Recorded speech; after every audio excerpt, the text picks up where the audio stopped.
संस्कृत रसिकाः विद्वद्धौरेयाः सादरं वन्दनम्। लीलासागर केशवः सुखकरः तीर्थे प्रभासे मुदा लीला तांडव पंडितश्च जलधेर्नीरैः समाराध्यते।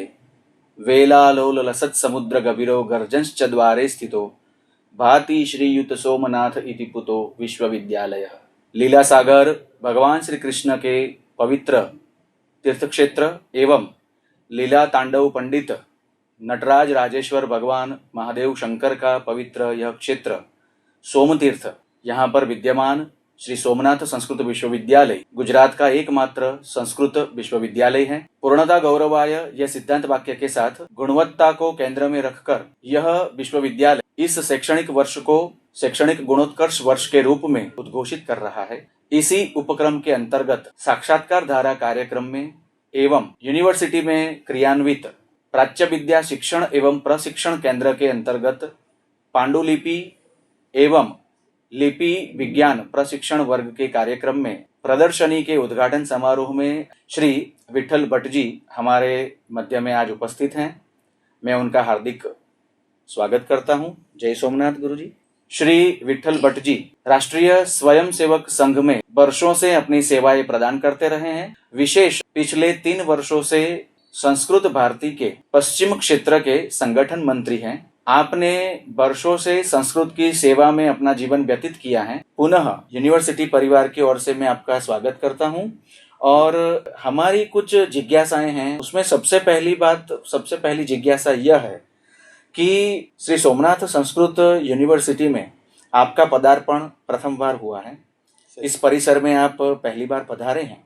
आपकी क्या अनुभूति रही है, वह कृपा करके बताने का प्रयास। पहले बार मैं आपको धन्यवाद देता हूँ। एक संदर्भ मुझे दिया, यहाँ एक संदर्शन लेकर मुझे मेरा अभिव्यक्ति करने का एक संदर्भ दिया। मैं कल शाम को यहाँ पहुँच गया। यहाँ का वातावरण देख के मुझे बहुत अच्छा लगा और मैं थोड़ा विलंब से आया, तरी सब लोग मेरे लिए वहाँ इंतजार करके बैठे थे। विशेषतः कुलपति महोदय, उसके बाद ललित महोदय और सभी यहाँ के जो प्राचार्य हैं, सब लोग मेरे लिए इंतजार करके बैठे थे। इसलिए मैं बहुत आनंदित हुआ हूँ, क्योंकि एक व्यक्ति बाहर से आ रहा है, उसके लिए उसका समय देना ये भी एक महत्व का विषय है। इसलिए पहले बार उसको मैं मिला हूँ और सबको मैं इसके लिए मैं अभिनंदन प्रदर्शन करता हूँ। मेरा और ये सभी प्राचार्यों का मिलन में मैं एक विषय उन्होंने बताया, संस्कृत अपना भाषा है, अपना प्राचीन भाषा है। ये भाषा को संरक्षण करने के लिए सोमनाथ यूनिवर्सिटी में बहुत काम चल रहा है, आप लोग कर रहे हैं। मेरा अनुरोध है, संस्कृत को केवल विद्वांसों का भाषा है इतना ना समझकर ये सामान्य जनमानस का भाषा है, ये करने के लिए हम लोग सब प्रयत्न करना चाहिए। इसलिए परिवर्तन लाना है भी हमारा एक काम रहेगा, ये लोगों को पता है। यही बात को आगे बढ़ाते हुए हम ये जानना चाहते हैं कि संस्कृत भारती में आप कार्यरत हैं, आपकी अकुंठित सेवाएं यहाँ पर रही हैं, तो संस्कृत भाषा, जैसे कि आज पूरा विश्व में ये बात प्रसिद्ध हो गई है कि विश्व की प्राचीनतम जो भाषाएं हैं उसमें उसकी परिगणना है, तो संस्कृत भाषा को लेकर क्या आपके विचार है, वह कृपया बताएं। अच्छा एक प्रश्न है आपका। मूलतः मैं राष्ट्रीय स्वयंसेवक संघ का कार्यकर्ता, आप बताए हैं। राष्ट्रीय स्वयंसेवक संघ में ऐसा प्रेरणा मिलती है अपना देश का बारे में, उसका प्राचीन संस्कृति के बारे में चिंतन करना और राष्ट्र को आगे बढ़ाना कैसे है, इसका बारे में वहाँ बहुत प्रेरणा मिली है। उस दृष्टि से मुझे बहुत अनुभव मिला है। उस कारण से राष्ट्रीय स्वयंसेवक संघ का कार्यकर्ता ने मुझे संस्कृत भारती में भेजा है। संस्कृत भारती अच्छा एक कार्यक्रम दे रहा है समाज के लिए। वहाँ संगठनात्मक रूप में भी काम करना जरूरत है। इसलिए संस्कृत भारती में मुझे संगठन मंत्री के रूप में वो लोग भेजा गया।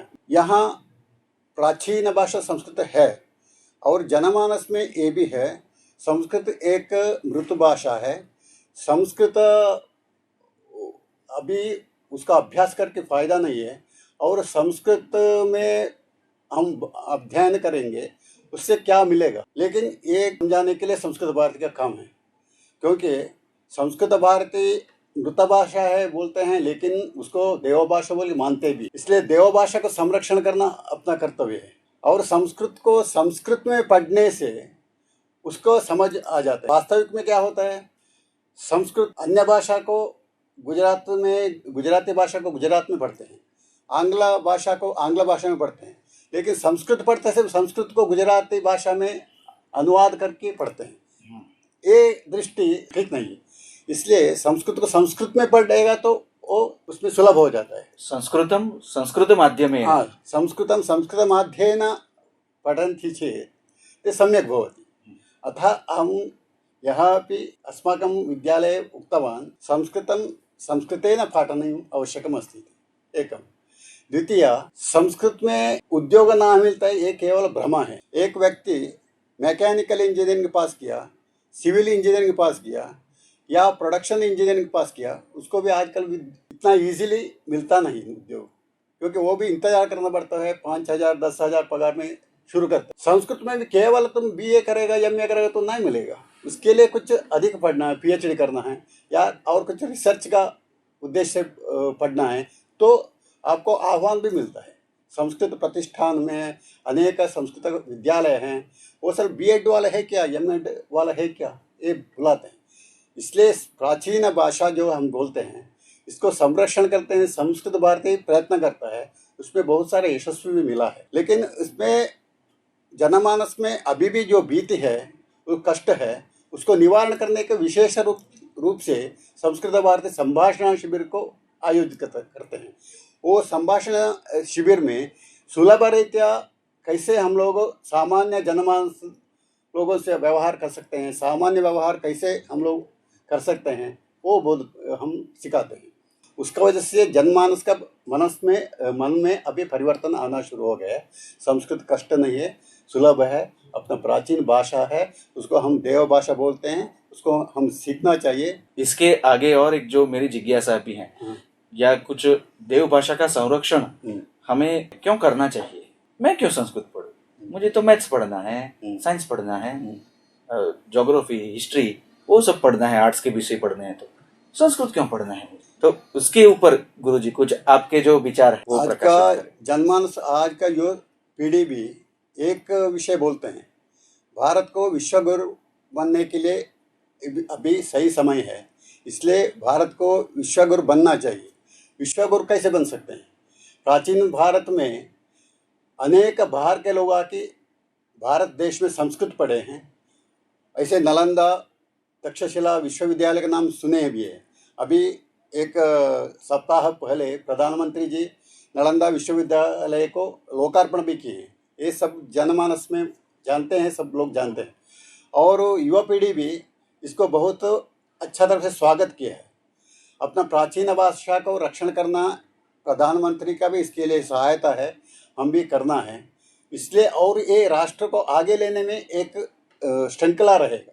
इसलिए संस्कृत भाषा को आगे आगे लाने के लिए हम लोग प्रयत्न कर रहे हैं, और युवा पीढ़ी भी उसको सहायता देने के लिए सिद्धता है। पुनः पुनः आप यहाँ पर पधारते रहे, यही शुभाशंचय सोमनाथ, और धन्यवाद। धन्यवाद, आपको भी धन्यवाद। आपका जो विद्यालय है, विद्यालय के सभी यहाँ शिक्षक है, सभी मुझे सहायता या समर्थन दिए, उन लोगों को भी मेरा धन्यवाद।